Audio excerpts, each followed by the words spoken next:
I never imagined I would be telling this story to anyone, let alone putting it out into the world. But sometimes, life has a way of pushing us toward unexpected choices. My name is Emma Carter, and I'm 33 years old. If you asked anyone in my family to describe me, they'd probably say I was the responsible one, the smart one, the one who always had her life together. Since childhood, I was the straight-A student, the girl who preferred books to parties, the one who took pride in her academic achievements. I loved the structure of school, the predictability of hard work paying off in high scores and scholarships. While my peers were out at high school dances or sneaking off to late-night adventures, I was poring over textbooks, planning for a future that I believed would reward my dedication.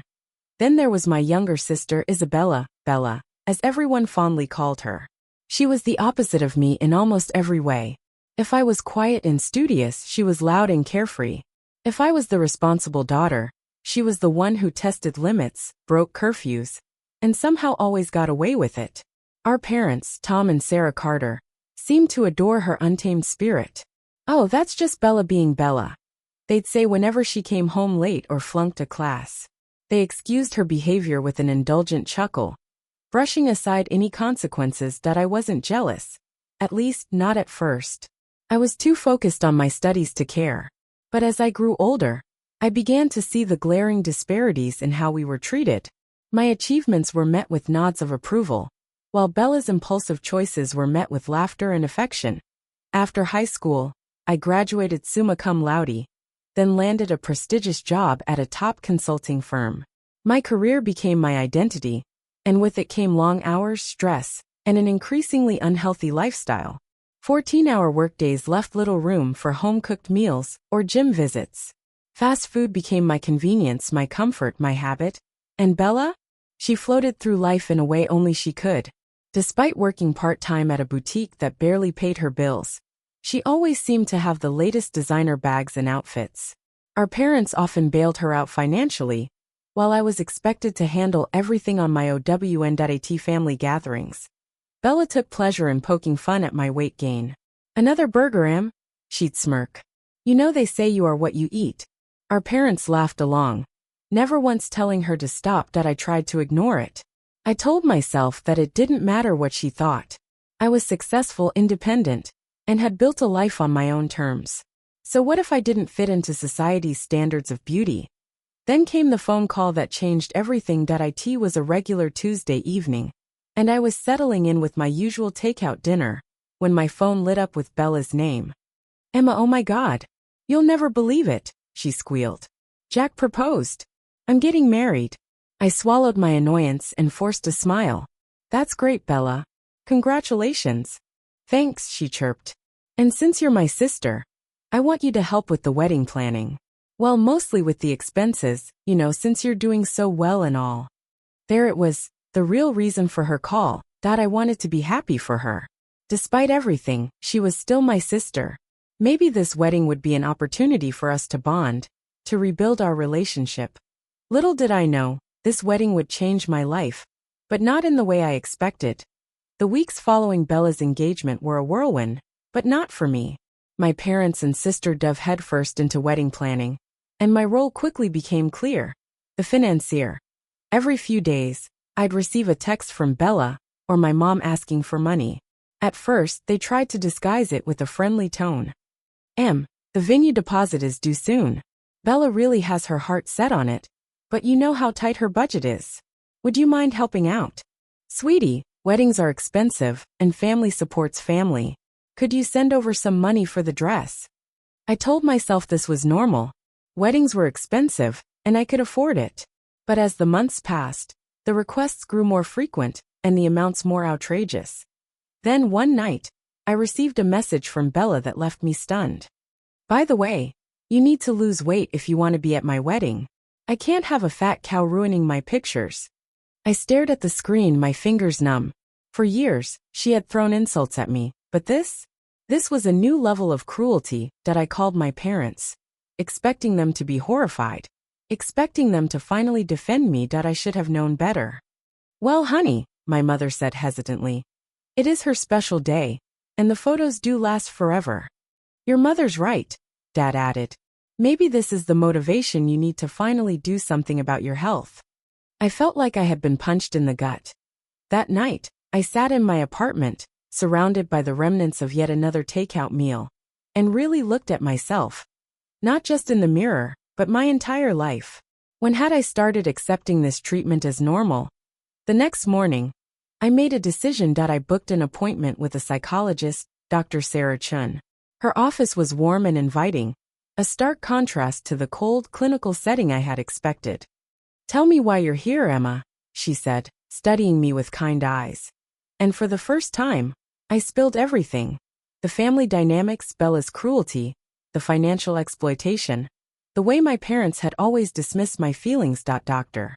Chun listened patiently, then leaned forward. "Emma, you keep framing everything around your sister's wedding and your family's expectations. But what do you want?" The question stunned me. What did I want? I had spent so many years trying to meet everyone else's expectations, trying to prove myself to a family that never seemed to value me. "I want to be healthy," I finally admitted. "But not for Bella's wedding. Not for my parents' approval. I want to feel good in my own skin." Dr. Chun smiled. "Then that's where we start." And just like that, everything changed. The next few months were unlike anything I had ever experienced. For once, my life wasn't consumed by work or my family's endless demands. Instead, I focused on myself. I made drastic changes, starting with hiring an assistant to take some of the workload off my shoulders. It was an expense I had always avoided, but now I saw it as an investment in my own well-being. Then, I found a personal trainer, Michael. He didn't sugarcoat things, but he wasn't cruel either. "You're not starting from zero," he said during our first session. "You've got determination. I can see it. We're just going to redirect it." The first few weeks were brutal. My body protested every workout, and my mind rebelled against the new diet. No more fast food, no more late-night stress eating. Everything had to be planned and prepared in advance. There were moments of doubt, moments where I wanted to quit. After one particularly grueling workout, I texted Dr. Chun. "I can't do this." Her reply was immediate. "You can't, or you don't want to. Remember, Emma, this isn't about your sister anymore. This is about you choosing yourself." That became my mantra. Meanwhile, my family was too wrapped up in wedding preparations to notice my transformation. Their calls became less frequent.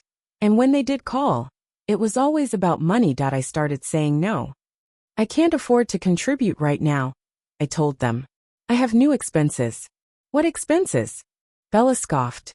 "Jenny Craig isn't that expensive." I didn't bother explaining about the personal trainer, the nutritionist, or the therapy sessions. They didn't deserve to know about my journey. This was mine. As weeks turned into months, the changes became undeniable. My clothes fit differently. My energy levels soared. And for the first time in years, I didn't dread looking in the mirror. But the biggest change wasn't physical. It was mental. Through therapy, I started recognizing the toxic patterns in my family. I saw how I had always been the responsible one, the emotional punching bag, the one they could always depend on financially. And I realized that I didn't have to accept that anymore. "Family doesn't mean accepting abuse," Dr. Chun told me. "Love shouldn't come with conditions." 5 months into my journey, I barely recognized myself. I had lost a significant amount of weight, toned up, changed my hairstyle, and upgraded my wardrobe. But more importantly, I had learned to set boundaries. Then came the family dinner, the first time they'd see me in months. Before leaving my apartment, I received a text from Bella. "Mom says you're coming to dinner tomorrow. Try not to embarrass yourself by wearing something too tight. We all know how you look in fitted clothes." I smiled at my phone, something I wouldn't have done months ago. Then, I reached for my newest purchase. A fitted black dress that hugged every new curve. It was time to show my family the new Emma, whether they were ready for it or not. The sound of my heels clicking against the pavement outside my parents' house felt different that evening. Each step was deliberate, each breath steady. I had spent extra time on my appearance. My hair was styled to perfection, my makeup subtle but polished, and the black dress I wore fit like it was made for me. I rang the doorbell, my heart pounding, but my spine straight. My mother opened the door. and for a moment, she just stared. Her eyes widened, as if she was struggling to process what she was seeing. Behind her, I could see Bella standing in the dining room doorway, her expression frozen. Shock, confusion. And was that irritation? Emma. Mom finally managed, her voice uncertain. Is that really you? I smiled. Hi, Mom. It's me. Dad appeared from the living room, taking one look at me, and doing a double take. He said nothing, his brows furrowing in discomfort. The silence stretched between us, thick with something unspoken. No one commented on how healthy I looked, how much work I had put into changing my life. Instead, Bella's eyes narrowed, and she spun on her heel, storming into the dining room. I followed, taking my seat at the dinner table as if nothing had happened.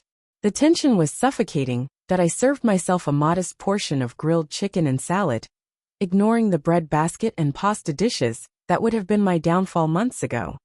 On another diet, Emma? Bella's voice dripped with sarcasm.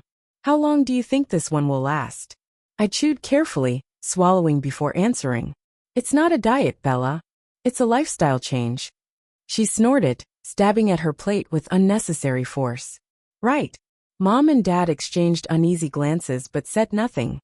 Dinner dragged on with forced small talk, though Bella's mood darkened with each passing moment. Her fork scraped aggressively against her plate, the only sound breaking the awkward silence. I left early, citing an early morning meeting. As I walked out the door, I felt something I hadn't in years: power. I had survived dinner without shrinking, without apologizing for who I was. The next morning, as I was getting ready for work, my phone rang. Bella's name flashed across the screen. I answered, already knowing what was coming. You're not coming to my wedding, she spat. I sat down at my vanity, staring at my reflection. Excuse me. You heard me. You're not invited anymore. You'll ruin everything. I stayed quiet for a moment. How exactly would I ruin your wedding, Bella? Don't play dumb, she snapped. Everyone will be looking at you instead of me. They'll be talking about your stupid weight loss instead of my special day. You did this on purpose, didn't you? You couldn't stand that something was finally about me. I listened calmly, letting her words roll off me. This was exactly what Dr. Chen had warned me about. How some people lash out when you refuse to stay in the role they assigned you. Bella, I said, keeping my voice even. This had nothing to do with you or your wedding. I did this for myself. Oh please, she scoffed. You've never done anything for yourself. You just had to make this about you. Before I could respond, she hung up. I sat there for a long moment, then grabbed my keys. If my parents didn't approve of her behavior before, surely they would now. I was wrong. When I arrived at my parents' house, I was still holding on to a sliver of hope. Surely they would see reason. Surely, they would acknowledge how unfair Bella was being. I found them in the living room. My mother nervously wringing her hands, my father sitting stiffly in his chair. Mom, Dad. I started, trying to keep my voice calm.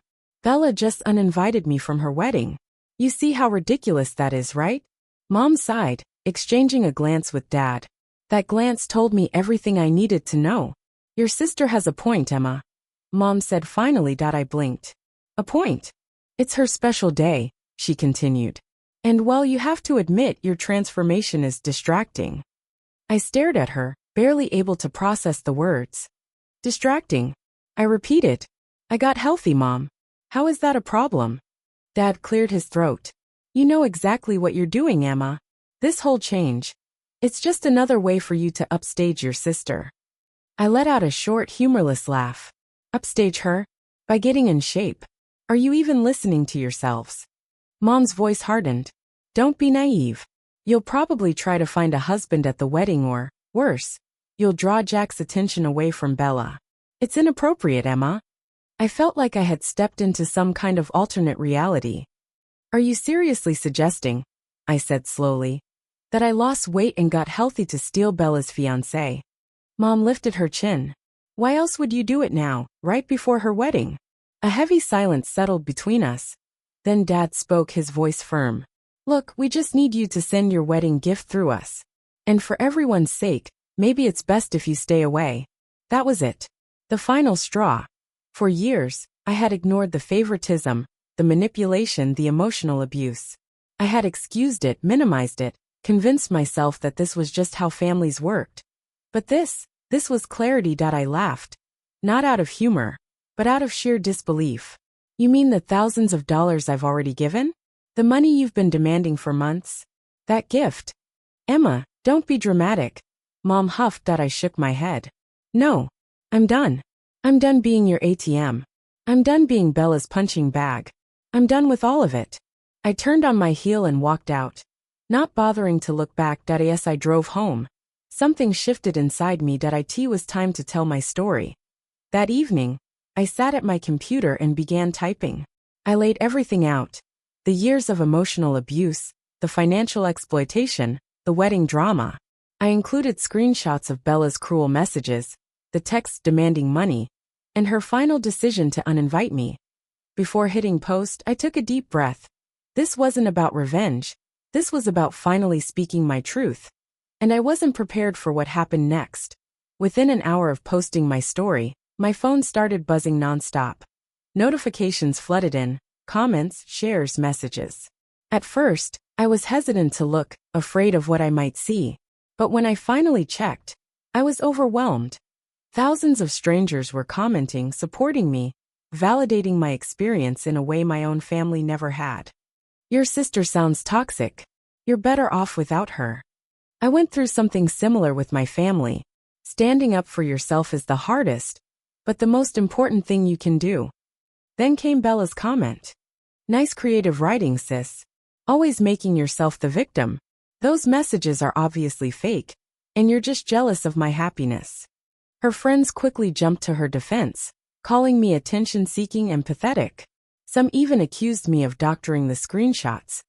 But for every negative comment, there were a dozen supportive ones. I logged off social media, needing space to process everything. Work became my escape. Spreadsheets and client meetings were far easier to deal with than family drama. But when I finally checked my accounts again a few days later, I was stunned. The story had gone viral. It had been shared tens of thousands of times, with people from all over the world chiming in. My inbox was flooded with messages from others who had dealt with similar toxic family dynamics. Thank you for sharing this. Your story gave me the courage to stand up to my own family. The support was overwhelming, but I knew it wouldn't be long before Bella escalated things. And I was right. She started calling. Over and over. I ignored her for days. Then one evening, as I was preparing dinner, grilled chicken with roasted vegetables, a far cry from my old takeout habits, I heard aggressive pounding on my door. Emma, open this door right now. Bella's voice echoed through the hallway. I took my time walking to the door, my heart racing but my resolve firm. When I opened it, I barely recognized her. Her face was red, mascara smeared under her eyes. How dare you? She screamed, pushing past me into my apartment. Do you have any idea what you've done? I shut the door calmly, though my hands were shaking. I told the truth, Bella. That's all. The truth, she laughed hysterically. You've made me look like a monster. Jack's mother read everything, and now she's furious. She's threatening to call off the wedding unless I apologize to her. I raised an eyebrow. His mother. Bella's voice cracked. She's overweight. She saw what I said about fat cows, and now she thinks I'm some kind of horrible person. I tilted my head. Aren't you? Bella's face contorted with rage. You need to fix this. Take down the post right now, and write that it was all a lie. Say you made it up because you're jealous of my happiness. I crossed my arms. No. She blinked. What do you mean no? I mean no. I repeated. I'm not lying to protect you. I'm done playing that role. Her voice turned shrill. If you don't, we'll never speak to you again. A strange calm settled over me. Is that supposed to be a punishment? Bella's mouth opened and closed, as if she didn't know how to respond. You ungrateful BTCH. Asterisk, she finally spat. After everything we've done for you. Everything you've done for me? I cut her off. You mean the years of mockery? The constant demands for money? The emotional manipulation? What exactly should I be grateful for? Bella let out a strangled sound of frustration. Get out, I said firmly, opening the door. And don't come back. She stood there stunned. You can't be serious, she whispered. I am, I said. Get out. She hesitated for a moment, then stormed out, slamming the door behind her. And as I stood there staring at the closed door, I realized something. This was what real strength felt like. I knew the calls from my parents would come next. And I was right. The next morning, my phone rang. Mom. Then Dad. Then Mom again. I ignored them all. But when the voicemail started pouring in, curiosity got the best of me. I played the first one. Emma, you have to fix this, Mom pleaded, her voice tight with anxiety. Your sister's wedding is falling apart. The venue is booked, half the expenses are paid, and people have already bought plane tickets. You need to do something. Next voicemail. Emma, Dad's voice this time colder. This has gone far enough. If you don't make this right, we'll have no choice but to disown you. I almost laughed. Disown me? I muttered to myself. From what? The family that's only ever seen me as an ATM and an emotional punching bag. I hung up and blocked their numbers. Then, I went to my closet and pulled out the wedding gift I had bought for Bella weeks ago. A designer handbag she had been hinting about for months. I stared at it for a long moment, then picked up my phone and searched for local women's shelters. The next day, I donated the handbag to a shelter that helped women rebuild their lives after leaving abusive situations. It felt right, turning something that symbolized my toxic family relationships into something that could help someone else start over. Weeks passed. Through distant relatives, I heard that Bella's wedding had been canceled. Jack had given her an ultimatum, apologized to his mother, or the wedding was off. And Bella, in true Bella fashion, had refused to apologize. Their relationship hadn't survived the fallout that I expected to feel some kind of satisfaction. But mostly, I just felt free. As Dr. Chin had reminded me. You can't set yourself on fire to keep others warm. My life changed in ways I never expected. The viral post led to opportunities to speak about toxic family dynamics and self-worth. I started a support group for others who had dealt with similar situations. My story resonated with people, not just because of the weight loss, but because it was about something deeper. It was about choosing yourself. And these days, when I look in the mirror, I see someone I'm proud of. Yes, I'm healthier and fitter than ever, but that's just the surface. The real transformation was learning to value myself, to set boundaries, and to understand that real family, whether blood or chosen, builds you up instead of tearing you down. Sometimes I wonder if Bella and my parents ever realized what they lost. Not their ATM, not their punching bag, but a daughter and a sister who would have done anything for them. If only they had loved me for who I was. But that's their loss, not mine. I'm too busy living my best life to wonder for long. As for that wedding gift, I hear it's being used by a domestic violence survivor who just landed her first corporate job. She needed a professional bag for interviews, and now she has one. Sometimes, the best endings aren't the ones we planned, they're the ones that help us become who we were always meant to be.